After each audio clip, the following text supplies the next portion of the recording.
अस्सलामु अलैकुम वरहमतुल्लाहि वबरकातुहू। शरीयत का ताल्लुक हवा से खमसा से होता है। हवा से खमसा से जो इल्म हासिल होता है, जहाँ तक हवा से खमसा की रसाई है वहाँ तक शरीयत का इहाता है। और आपके अंदर एक अल्लाह ताला ने उज़्व बनाया है जिसको दिल कहते हैं। दिल और रूह यानी बंदा तीन चीज़ों से मिलकर बना है, जिस्म, दिल और रूह। अब जिस्म पर तमाम ताल्लुक जो है जिस्म की कारकर्दगी, जिस्म जहाँ तक जिस्म की अप्रोच है, जहाँ तक जिस्म पहुँच सकता है, उसके आज़ा की रसाई है। हवा से खमसा से जो इल्म हासिल होता है या जहाँ तक हवा से खमसा की रसाई है, वो सारे का सारा इल्म, सारे का सारा इहाता वो शरीयत करती है। इसको शरीयत कहते हैं।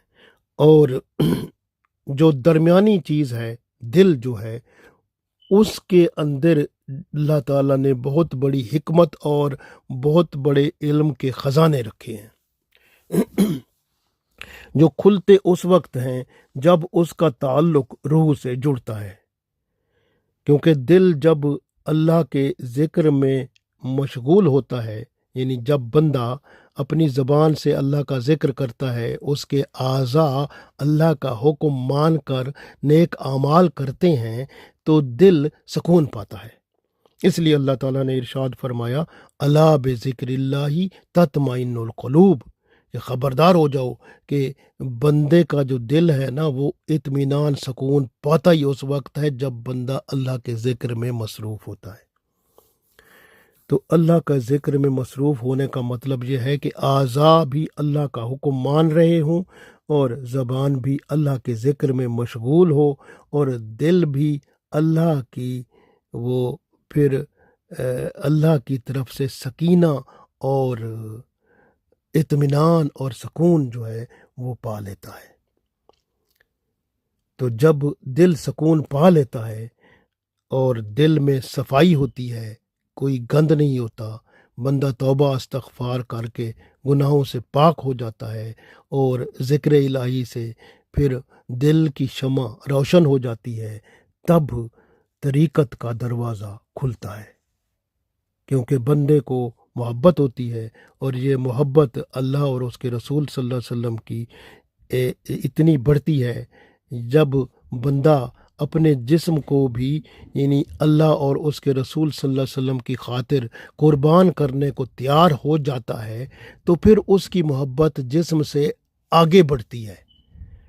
तो जिस्म से आगे बढ़ती है तो वो फिर मोहब्बत, उसका नाम इश्क बन जाता है। तो इश्क जो होता है ना, फिर वो जो इश्क है वो रूह का दरवाज़ा खोलता है। मादा परस्त इंसान इश्क की हकीकत को नहीं समझ सकता। ये बहुत लतीफ़ चीज़ है जो जिस्म की हदूद को छोड़कर रूह में क़याम करता है। यानी इश्क रूह में क़याम करता है, इसका घर वहाँ होता है। इसलिए इश्क वाले जिस्म की परवाह नहीं करते। जिस्म एक खौल है, बेजान चीज़ है, जिसे वो यानी जिसे इश्क वाले जिस्म को बोझ तस्वुर करते हैं और इसको छोड़ने में सुकून महसूस करते हैं। और यही इसे छोड़ने का मरहला फनाह का आगाज़ होता है और ये फनाह जिस्म को हासिल है। बका इश्क पा लेता है। इश्क को प्लेटफार्म जिस्म ही देता है। इसलिए इश्क जिस्म को भी बका की चादर में लपेट कर उसे अबदी जिंदा कर देता है। माशाअल्लाह। जिसके दिल में अल्लाह ताला की मार्फत नहीं है, अल्लाह ताला की मार्फत से ज़्यादा जिसमें किसी और चीज़ का शौक़ है, तो वो बीमार है, उसे इलाज करना चाहिए। जिसे मार्फत खुदाबंदी नसीब हो जाती है, अगर वो मर जाए तो उसकी मार्फत खुदाबंदी दुगनी हो जाती है। उसका दिल नहीं मरता, मार्फत कायम रहती है और दिल पहले से ज़्यादा रोशन हो जाता है। मार्फत की लज्जत भी उसकी दुगना हो जाती है। दिल की सिफात बयान से बाहर हैं। جسم کی پہچان کے لیے جسم کی ہر ایک رگ، اس کا ظاہری باطنی عضو جو ہے وہ ماشاءاللہ اس ہر باطنی ظاہری عضو کی حکمتیں اور خصوصیات جدا جدا ہیں۔ مثلا آنکھ رب تعالیٰ نے عطا فرمائی، اس کو 10 پردوں میں بنایا ہے۔ اگر ایک پردہ بھی کم ہو تو دکھائی میں مسئلہ پیش آتا ہے۔ ہر آنکھ کا پردہ کس کے لیے ہے اور دیکھنے میں آدمی ان کا کیوں محتاج ہے؟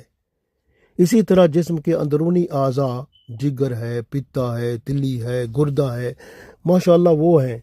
جگر اس لیے بنا ہے کہ معدہ سے خوراک رقیق پانی کی طرح اس میں پہنچے اور یہ اسے خون کے رنگ کی طرح کر دیتا ہے، جو خون جگر میں پک جاتا ہے اور نیچے تل چھٹ رہ جاتا ہے، جو تلی میں چلا جاتا ہے، جو زہر بعد زرد رنگ کی پیدا ہو جاتی ہے، وہ خون سے پتے کی طرف چلی جاتی ہے۔ اسی طرح گردہ ہے جو خون سے پانی کو کھینچ لیتا ہے، اب صاف خون دل کی طرف چلا جاتا ہے، وہاں سے یہ پھیپھڑوں میں چلا جاتا ہے، جہاں اسے آکسیجن مل جاتی ہے، دوبارہ دل میں آتا ہے، وہاں سے سارے جسم کو سپلائی ہو جاتا ہے۔ آپ دیکھیں نا، اسی طرح خون جیسے یہ صاف ستھرا ہوا، دوبارہ سپلائی ہوا، کیا آپ اپنے آپ کو، جیسے آپ کپڑے دھوتے ہیں، آپ اپنے جسم کو غسل کرتے ہیں، آپ صفائی ستھرائی کا بڑا خیال رکھتے ہیں، کیا دل کے اندر بھی جو گند ہے اس کو بھی آپ صفائی اس کی کرتے رہتے ہیں؟ اگر گردے بیمار ہو جائیں تو خون میں پانی رہ جائے گا، بیماری ہو جائے گی۔ پتا صفرا نہ لے تو خون میں زہریلی مادے رہ جائیں گے، صفرا کی بیماری پیدا ہو جائے گی۔ اسی طرح اللہ تعالیٰ نے ہر عضو کو ایک خاص کام کے لیے پیدا کیا ہے، اس کے بغیر بدن میں خلل واقع ہو جاتا ہے۔ اسی طرح انسانی جسم کی طرح کائنات بھی ایک جسم ہے، سورج، چاند، ستارے، زمین، یہ سب انسان کے اعضاء کی طرح ہیں جو حکم ربی سے کام کر رہے ہیں۔ کائنات میں کوئی خلل نہیں ہو رہا۔ بندے کے جسم کو کائنات کے ساتھ موازنہ کرو، پھر دیکھو اللہ کی قدرتیں اور اللہ کا شکر ادا کرنے والے بنو، اللہ کی عبادت کرو، اللہ کے حکم کو مان کر دنیا اور آخرت کو بہتر بنا لو۔ اللہ تعالیٰ توفیق دے، آمین۔